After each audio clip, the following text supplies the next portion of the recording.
Bonsoir à tous. À la une de ce journal, 2 régions cristallisent les batailles pour les sénatoriales 2018. 6 formations politiques se disputent. 14 sièges de sénateurs mis en jeu dans le littoral et l'Ouest. Après 5 ans passés au Sénat, certains parlementaires RDPC n'ont pas été investis. Dans ce journal, vous suivrez certainement le Conseil électoral expliquer les raisons du rejet de 5 listes de candidats. À l'heure où le contentieux préélectoral pourrait s'ouvrir, une question taraude l'esprit des Camerounais. Où va siéger le Conseil constitutionnel? La question embarrasse les pouvoirs publics. Les scénarios envisageables sont analysés et décryptés dans ce journal. Autre titre phare du 20h, des femmes et des enfants sont de plus en plus lésés lors du partage des biens après le décès de leur mari.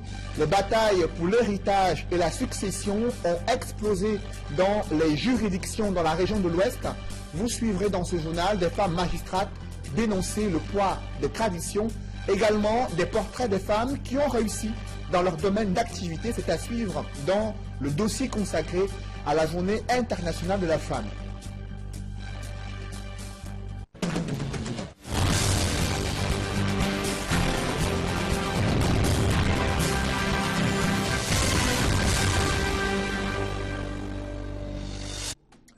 Merci de suivre cette édition complète de l'information sur Equinox Télévision. 2 régions cristallisent déjà ces batailles pour les sénatoriales prévues le 25 mars prochain. Il s'agit du littoral et de l'Ouest, 2 régions où 6 formations politiques se disputent. 14 sièges de sénateurs mis en jeu pour ces sénatoriales 2018. Et après 5 ans passés au Sénat, certains parlementaires RDPC n'ont pas été investis. C'est du moins ce qui ressort de la publication de la liste des candidats pour les sénatoriales 2018. Et le Conseil électoral a tenu à s'expliquer sur le rejet de 5 listes de candidats. Des précisions avec Guy Zogo dans ce reportage. Le jour des résultats, pour gagner le droit de concourir au sénatorial, Elekama a pris son temps pour délivrer la liste des admis. Un conseil électoral qui a tiré en longueur a précédé la publication des listes. Il en ressort la sanction suivante. Le conseil électoral a réussi 42 listes de candidats. Après examen, 36 listes ont été acceptées, 5 rejetées et le conseil électoral a enregistré un désistement du parti politique dans la région du centre. Dans le détail, le RDPC et l'UNDP sont les seuls partis devant concourir au scrutin sénatorial dans les 10 régions. Le SDF, qui les talonnait dans 9 régions, recule d'une unité après son désistement dans le centre. Quant aux recalés, Elekam précise les voies de recours qui s'offrent à eux. Les contestations ou les réclamations relatives au rejet ou à l'acceptation des candidatures ainsi que celles relatives à la couleur, au sigle ou symbole adapté par un candidat sont soumises à l'examen du Conseil constitutionnel par tout candidat, tout parti politique ayant pris part à l'élection ou toute personne ayant qualité d'agent du gouvernement pour la dite élection dans un délai maximum de 2 jours suivant la présentation des candidatures. Les partis politiques présents, 2 en l'occurrence, l'UNDP et l'UDC, affichent leur satisfaction. Nous avons l'habitude de mettre le sérieux dans ce que nous faisons. Nous avons préparé de bons dossiers, nous avons sélectionné de bons candidats, nous avons mis le soin nécessaire à nous assurer que toutes les pièces des dossiers étaient conformes à la loi électorale. En conséquence, nous sommes venus simplement prendre acte de cette étape. Je suis fier et content, les militants de l'UDC avec, au premier plan le président national qui nous a mandaté de venir à cette séance de présentation des listes validées. Parce que les 2 listes de l'UDC ont été validées. Donc c'est un sentiment de satisfaction au sortir de ces réunions. Désormais, la campagne électorale peut battre son plein pour le scrutin qui aura lieu le 25 mars prochain. Où va siéger le Conseil constitutionnel pour statuer sur le contentieux préélectoral? Aucune réponse claire n'a été donnée jusqu'ici. La présidente de la République ne cache pas son embarras et, selon certains observateurs, la Cour suprême pourrait abriter ce Conseil constitutionnel. Des précisions avec Marcelin Gansop dans ce reportage. Après les 11 membres du Conseil constitutionnel mardi, c'était au tour du secrétaire général de prendre officiellement fonction ce mercredi à Yaoundé. Une prise de fonction qui a coïncidé avec la publication par Elecam de la liste des candidats retenus pour les élections sénatoriales du 25 mars prochain. Mais avant, il n'est pas exclu que le Conseil constitutionnel entre en scène pour vider le contentieux préélectoral. Dès lors, la question qui taraude les esprits en ce moment est celle de savoir où siégera le dit conseil. Joint au téléphone, l'un des membres nous confie que le dossier est encore en étude à la présidence de la République. Pour un aboutissement, croit-il savoir, qui ne saurait tarder. Notre interlocuteur poursuit en indiquant que la question du siège ne devrait pas se poser. Le Conseil constitutionnel ne comptant que 11 membres, plus le secrétaire général. Ajouté au personnel d'appui, dont le nombre ne devrait également pas être élevé. Il ne devrait donc pas manquer de lieu pour caser tout le monde. En attendant, les spéculations vont bon train. Certaines attribuent l'installation du Conseil constitutionnel au siège du Conseil économique et social. C'est ici que le Sénat, qui n'a pas de domicile fixe depuis sa création, a pu enfin obtenir une centaine de bureaux, si l'on s'en tient aux dernières déclarations de Marcel Nyat Difendi lors de la cérémonie des vœux 2018.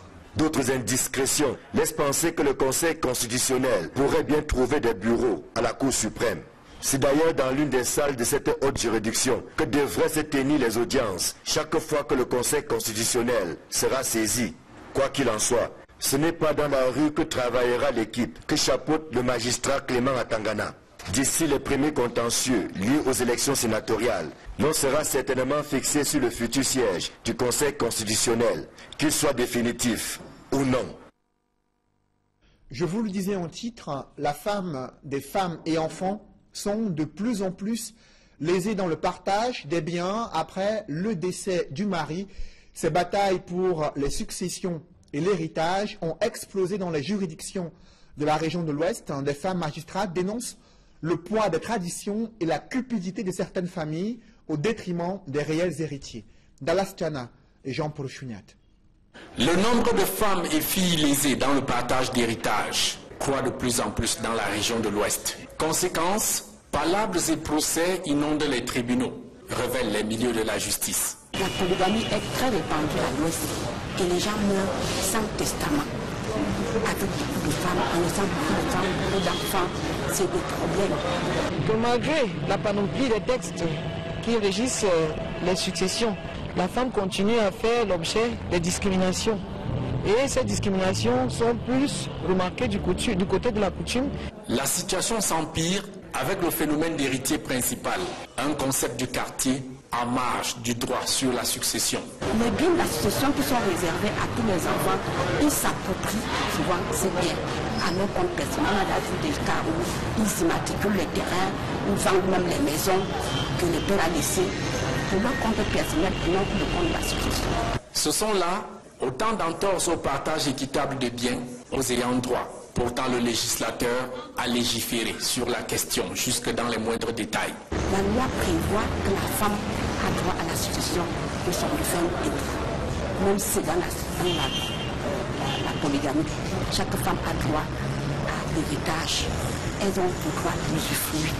Pour cette 33e journée internationale de la femme, les femmes du corps de la justice appellent les femmes de l'Ouest à prendre en main leur destin. Si vous travaillez à la justice et que vous recevez des usagers qui sont des femmes, au moment de les écouter, vous pouvez profiter pour leur dire ce que la loi prévoit pour elles. Donc les femmes même doivent chercher où se trouvent les conditions pour améliorer leur situation. La sensibilisation pour la défense des droits de la femme et des filles dans la succession doit être un combat permanent et non une préoccupation de l'instant d'une édition de la Journée internationale de la femme, conclut les femmes du corps de la justice.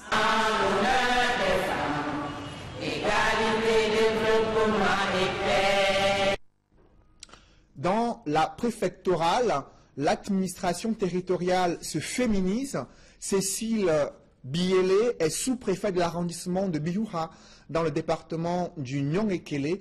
Malgré l'enclavement de cette localité et l'insuffisance des infrastructures, cette femme, chef de terre, reste déterminée à valoriser cet arrondissement. Reportage Joël Niem et Gladys Sidi.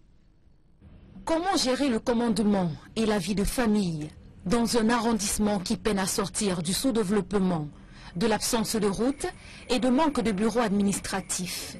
Céline Biélé Lesouga, à la tête de l'arrondissement de Bioura, n'a pas le temps de pleurer sur son sort, malgré les difficultés auxquelles elle est confrontée depuis sa prise de fonction. Je voudrais que l'arrondissement de Bioura sorte d'abord de sa léthargie et puis de son sous-développement. Je dois travailler et je me dois de me donner les moyens de travailler, quitte à faire des sacrifices. En tant que femme, il y a plus de défis à relever.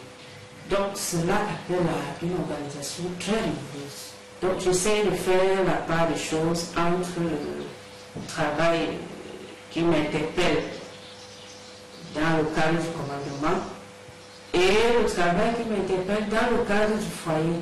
Avant d'être sous-préfet, je suis une épouse, je suis une mère. Le sous-préfet de Bioura ne s'est pas retrouvé là par hasard. Très exigeante envers elle-même dans la vie de tous les jours, Madame le sous-préfet de Bioura a un réel amour pour son métier. On ne vient pas au commandement par dépit, on ne vient pas au commandement faute de mieux, on vient au commandement par conviction. Il faut que j'ai aimé ce travail que je fais pour prendre sur moi de partir de ma résidence à 1h du matin, laissant enfants et époux pour aller pourchasser des contrevenants à une décision, et j'accorde une très bonne marge aux imprévus. Parce que vous allez souvent entendre demander à un sous-préfet comment se porte son unité. Il va toujours vous répondre, l'unité se porte relativement bien. Donc nous relativisons toujours, parce qu'à tout moment, un événement vient bouleverser tout ce que vous aviez cru avoir arrangé. C'est pratiquement un travail de guerrière qu'elle abat au quotidien, malgré les moyens réduits dont elle dispose. Nous n'avons pas d'outils de travail adaptés. Nous n'avons pas de machine, nous appelle le gouvernement. Les fonctionnaires affectés à Bioura ne peuvent pas se loger décemment. Ils sont obligés de partir, qui des Écarts, qui des Yaoundé, qui de Douala pour venir travailler. Je rencontre une difficulté qui est particulière au département. C'est-à-dire que les populations ont du mal à s'arrimer. La malgache a du mal à prendre. Donc j'ai un problème avec les mentalités de mes populations. Situé dans le département du Nyong-Ekeli, dans la région du centre, l'arrondissement de Bioura est un grand bassin de production agricole. Céline Biélé Lesouga occupe les fonctions de sous-préfet de Bioura depuis le 22 mai 2017. Vous l'avez vu, elles sont nombreuses ces femmes qui, de plus en plus, embrassent des métiers réservés jusqu'ici aux hommes, ingénieurs dans le domaine du génie industriel, mais aussi spécialistes des questions de sécurité, d'hygiène et d'environnement. Elles sont également au sein des postes de direction du Douala International Terminal, 2 dames du DIT qui ont choisi de partager leur expérience et leur quotidien professionnel avec nos reportages. Isabelle Michel ne contemple pas l'engin. Elle donne les directives à son collaborateur pour son utilisation. À 33 ans, l'ingénieur du génie industriel, rencontré en zone portuaire à Douala, s'occupe du département technique de DIT, Douala International Terminal. Je suis Isabelle Michel Pachon-Bundi, ingénieure de formation. Je suis maman d'une petite fille de 3 ans. J'ai été formée à l'Institut UCAC-ICAM. J'ai fait mes 2 premières années à Pointe-Noire, mais essentiellement de la 3e à la dernière année ici à Douala sur le campus du Cameroun. J'ai bénéficié d'une bourse de formation du groupe Bolloré en 2004, de 2004 jusqu'en 2007, année de ma diplomation.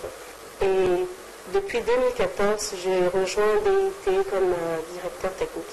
Isabelle Michel est une passionnée du métier qu'elle a choisi.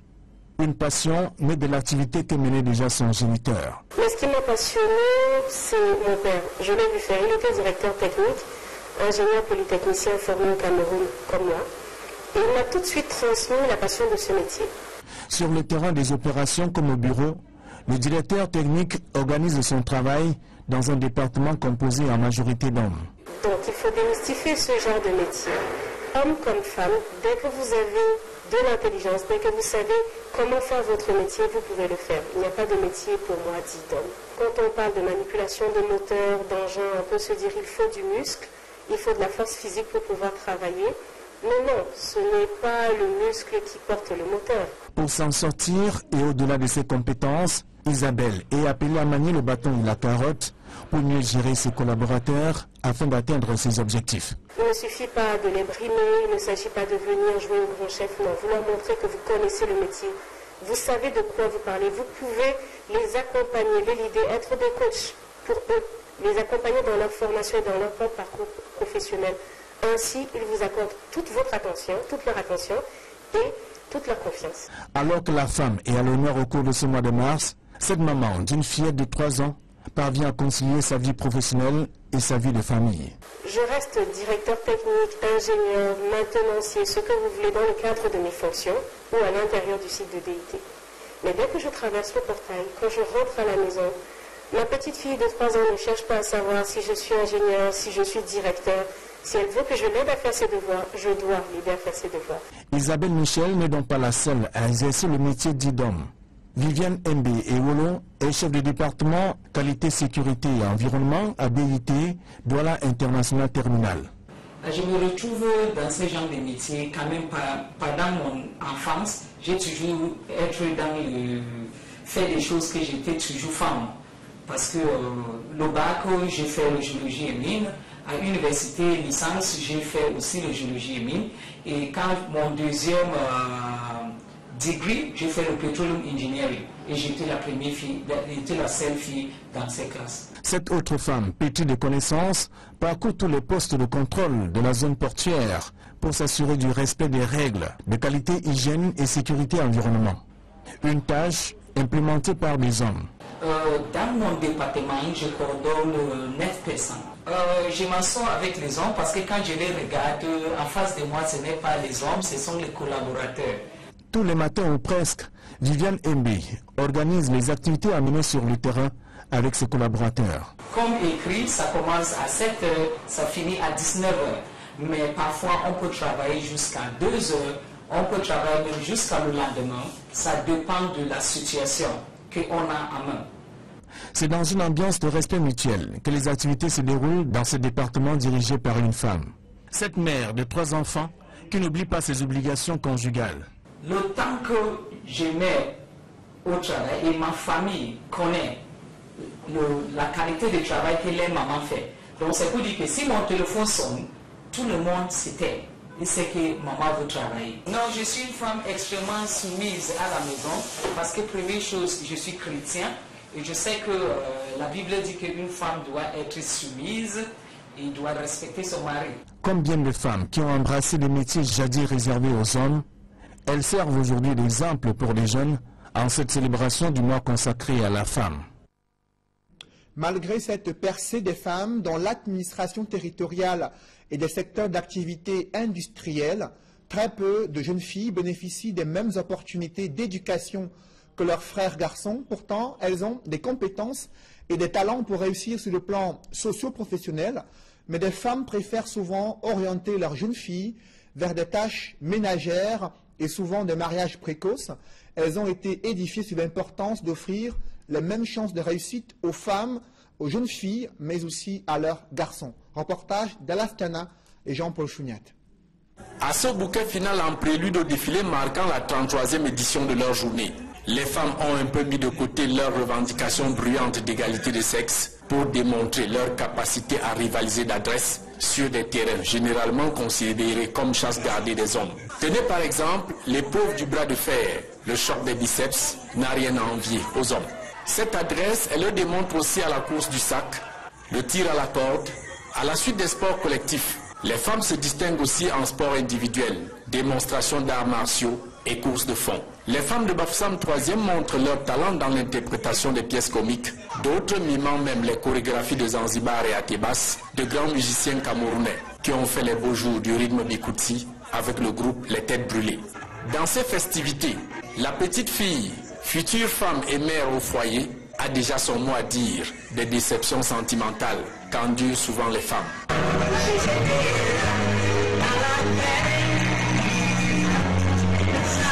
La différence qui est faite au sein des familles entre les garçons et les filles, cette journée nous permet de présenter ça et afin que des changements puissent être apportés. Ce sont là aussi autant de prouesses qui émeuvent la première dame de la région de l'Ouest. And I've seen that the organization here is wonderful. And so I want that the women, what they have led, they should carry forward with it. Et pour récompenser les efforts de toutes ces braves et vaillantes femmes, elles reçoivent trophées et enveloppes en guise d'encouragement pour les éditions futures. Le seul grand moyen pour les femmes de s'épanouir, c'est d'être en activité. C'est la raison pour laquelle on a estimé qu'en mettant le sport au-delà, on allait toucher le grand nombre de personnes et faire passer le message qui était le nôtre. Clôturant cette semaine d'activité, les femmes de l'arrondissement de Bafoussam 3e promettent de festoyer en toute dignité et responsabilité le soir du 8 mars, apothéose de célébration de la 33e journée internationale de la femme. Dans l'actualité, le Cameroun continue de s'éloigner des routes de l'émergence économique. La sous-consommation du budget d'investissement public et la mauvaise exécution des projets continuent de plomber les ambitions du pays. 50% de ces projets en question sont immatures. La faute à l'incapacité de certaines administrations à pouvoir concevoir et réaliser des études de faisabilité de ces projets de développement. Des experts du ministère de l'économie ont été conviés pour corriger dans l'urgence ces différentes anomalies. Reportage, Élisée Bokba et Marcelin Gansop. Le directeur de l'économie et de la programmation des investissements publics n'est pas allé du dos de la cuillère pour indiquer que la moitié des projets et activités programmés au Cameroun souffrent d'une absence criarde de maturité, qu'il s'agisse des études, des constructions, des réhabilitations, des aménagements, que des acquisitions d'équipements. C'est quasiment la même rengaine. À titre d'illustration, sur les 1752 projets et activités d'investissement programmés sur la période 2018-2020, à peine 50% sont complètement matures. 24,5% présentent une maturité partielle, pendant que 24% jouissent d'une maturation qui n'est même pas encore amorcée. On comprend dès lors pourquoi l'exécution du BIP piétine d'un exercice à un autre, avec des pratiques devenues récurrentes, telles que l'abandon des chantiers, la sous-consommation du budget d'investissement public, la multiplication des avenants, ainsi que des rallonges de délais. C'est donc pour inverser cette courbe et donner au projet plus de chances d'aboutir que le ministère de l'économie a décidé d'accompagner les différentes administrations dans le processus de maturation de leurs projets sur le triple plan technique, administratif et financier. C'est un accompagnement qui se veut permanent, sans constituer un obstacle au déploiement des divisions des études et des directions des affaires générales, des administrations et autres institutions publiques concernées. Par leur travail, les experts du MINEPAT doivent, entre autres, contribuer à l'identification et au montage des projets, appuyer la préparation des éléments de maturité et vulgariser les normes et procédures publiques de maturation des projets au sein des différentes administrations. L'objectif final étant d'améliorer la performance des projets d'investissement public au Cameroun.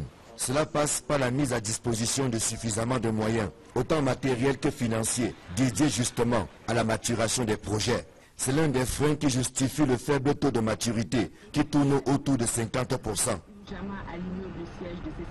C'est un sujet tabou chez des couples camerounais.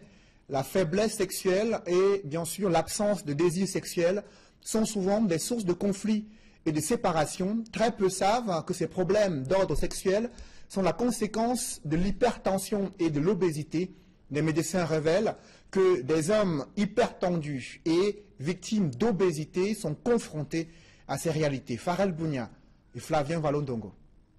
Des populations noires qui souffrent de l'hypertension et grave encore de l'obésité sont pour la plupart victimes de dysfonctions érectiles. Ça affecte le système nerveux, la fonction érectile et même la circulation du sang au niveau des artères qui assurent l'orgasme. Donc l'obésité aura un impact direct sur le dépôt des graisses au niveau des artères péniennes qui irriguent les verges. Donc c'est vraiment une maladie qui affecte la sexualité et ça favorise également le développement de l'hypertension, du diabète, qui sont des facteurs établis aujourd'hui des troubles de l'érection chez l'homme. Les médecins qui le révèlent soulignent par la suite que des facteurs de risque des maladies cardiovasculaires n'ont pas que l'impact négatif sur la sexualité masculine, mais également chez la femme. 80% souffrent de ce qu'on appelle le syndrome d'apnée de sommeil. En journée, elles somnolent, elles consomment des boissons sucrées pour rester éveillées, et ça augmente leur risque de diabète chez elles, leur risque d'hypertension, et ça affecte l'humeur. Et l'humeur, une fois affectée, elles n'ont plus le désir de sexe. La plupart du temps, c'est des femmes qui ont des intérêts pour le sexe. Et une fois que l'obésité est corrigée, elles retrouvent toute leur vitalité, tout leur engouement. Pour les psychiatres, les causes de dysfonction érectile chez la personne qui souffre de l'hypertension ou de l'obésité, elles sont aussi psychologiques, d'où la présence massive et régulière des hommes chez les urologues. On arrive souvent chez l'urologue ou chez le gynécologue en disant « j'ai des difficultés érectiles, j'ai des difficultés à avoir l'orgasme, mon épouse n'est pas satisfaite ». Mais la base a souvent été négligée 5-10 ans auparavant. Donc le vrai travail est dans la prévention et quand la maladie est déjà là, de prévenir ses conséquences. Éviter ces maladies métaboliques, c'est respecter les prescriptions médicales. C'est un problème actuellement bien connu, bien codifié. On sait qu'un diabétique, le diabète se complique des troubles microvasculaires, des neuropathies qui peuvent affecter l'érection. Donc il y a énormément de situations dues à ces maladies métaboliques, mais réversibles bien sûr. C'est donc là l'une des missions de la Fondation camerounaise du cœur, elle qui ne souhaite plus entendre les pleurs des hommes victimes de dysfonctions érectiles. La pratique du sport, et selon les médecins, reste le premier médicament contre la perte de performance sexuelle chez l'homme. Ils ont pour principale mission défendre les populations contre les assaillants séparatistes dans les régions anglophones et la secte islamiste Boko Haram à l'extrême nord du Cameroun. Les nouveaux commandants des régions militaires et légions de gendarmerie ont été installés ce jour à Douala en présence du ministre chargé de la Défense. Des précisions avec Julienne Berthe-Bissaye et Innocent Abega. Le Cameroun est en guerre. Les régions du nord-ouest, du sud-ouest et de l'extrême nord sont de plus en plus le théâtre des affres des séparatistes et de la secte islamiste Boko Haram. Pour mettre fin à leurs exactions, le ministre délégué à la présidence chargé de la Défense, Joseph Betty Assomo, a fait le déplacement à Douala pour installer les nouveaux responsables militaires redéployés sur le théâtre des opérations. Nommé il y a 2 semaines, le général de division Salim Mohamedou, commandant de la 2e région militaire interarmée, le général de brigade Tungé Elias, commandant de la 2e région de gendarmerie, le capitaine de vaisseau Kinfak Ndongmo, commandant des forces de surface, le lieutenant-colonel Nge Bara, commandant de la base aérienne 201, et le colonel Bomo Syriac Patrice, chef de division régionale du secrétariat d'État à la Défense, chargé des anciens combattants et victimes de guerre, ont pris le commandement ce jour. De par le président de la République, vous reconnaissez désormais pour votre chef, commandant la 2e région militaire interarmée, le général de division Salim Mohamedou, ici présent.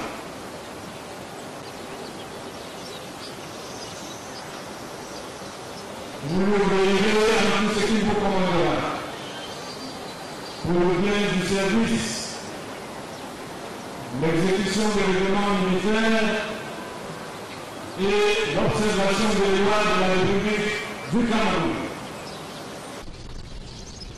Général de division Salim Mohamedou, premier commandement. La deuxième région militaire du Cameroun, un commandement.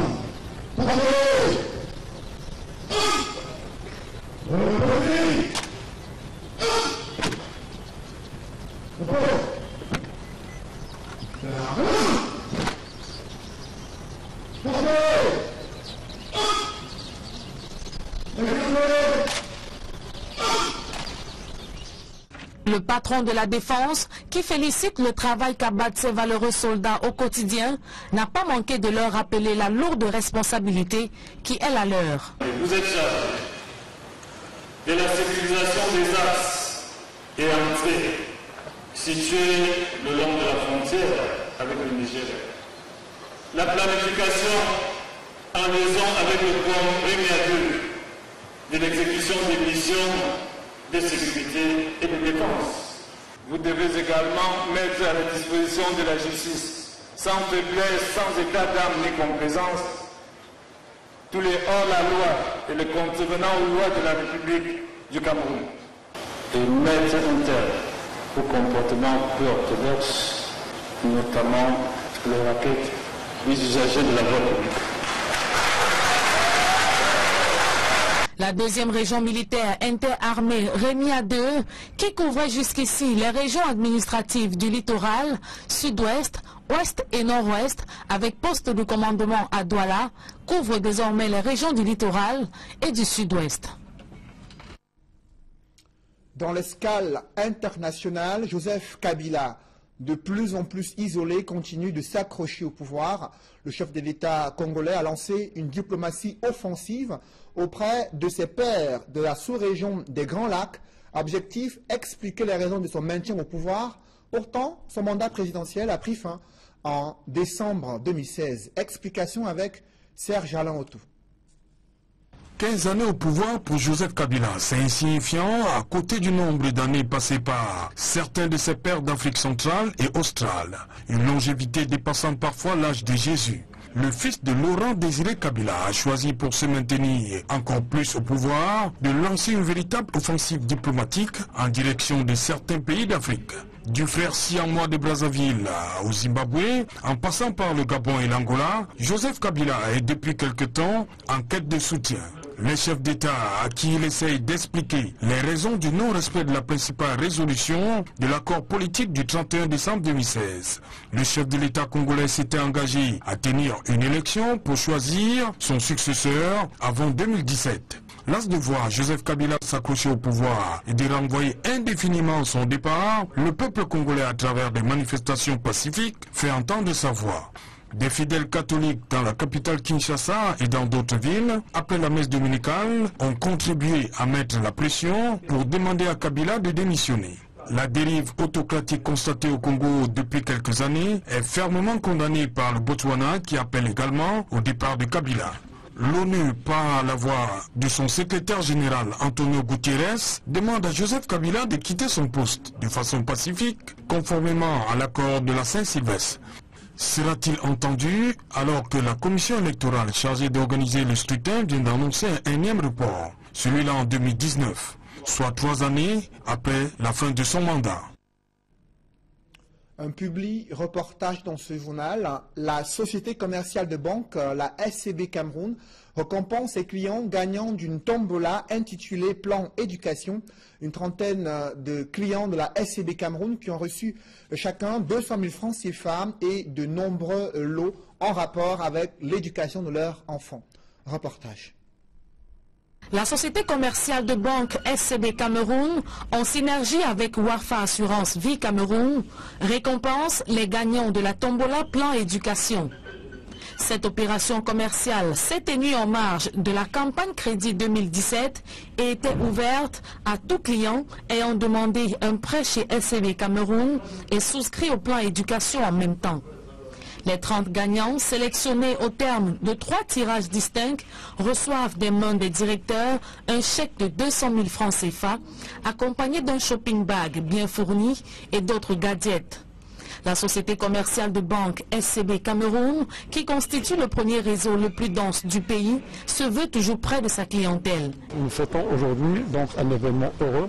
Comme vous le savez très bien, donc on a lancé un challenge au début de la rentrée scolaire pour tous ceux qui ont pris un crédit bancaire, et on a mis en place donc un tombola qui permet à 30 personnes avec un chèque de 200 000 par personne, donc de bénéficier d'un produit de plan éducation, donc quand il est associé au crédit bancaire. C'est une occasion pour nous de manifester notre volonté aujourd'hui de nous installer définitivement en tant que banque innovante, en tant que banque qui est proche de son client, en tant que banque qui apporte des solutions, je dirais, à moyen terme et long terme à notre clientèle. Les heureux gagnants de la tombola Plan Éducation, surpris des résultats, se disent satisfaits. Je suis très ravi d'avoir gagné ce tombola parce que je n'y croyais pas au départ. Un jour, je suis allé voir mon gestionnaire, il m'a fait comprendre qu'il y avait quelque chose qui était très important. Il fallait souscrire par rapport à l'éducation de l'enfant. Je n'y croyais pas. Lorsque j'étais en salle, puisque je suis enseignant, le téléphone a sonné, il m'a dit que j'ai gagné. Je n'ai pas su comment et quand est-ce que j'ai gagné, mais j'étais tellement ravi.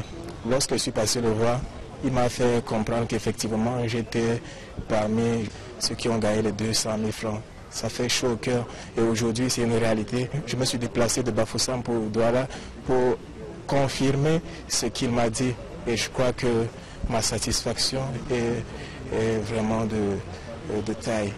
Wafa Assurance Vie Cameroun, filiale du groupe Wafa Assurance, ambitionne augmenter le taux de pénétration de l'assurance vie sur le marché SCB. Nous avons démarré nos activités sur deux catégories, on va dire, de produits assurance vie.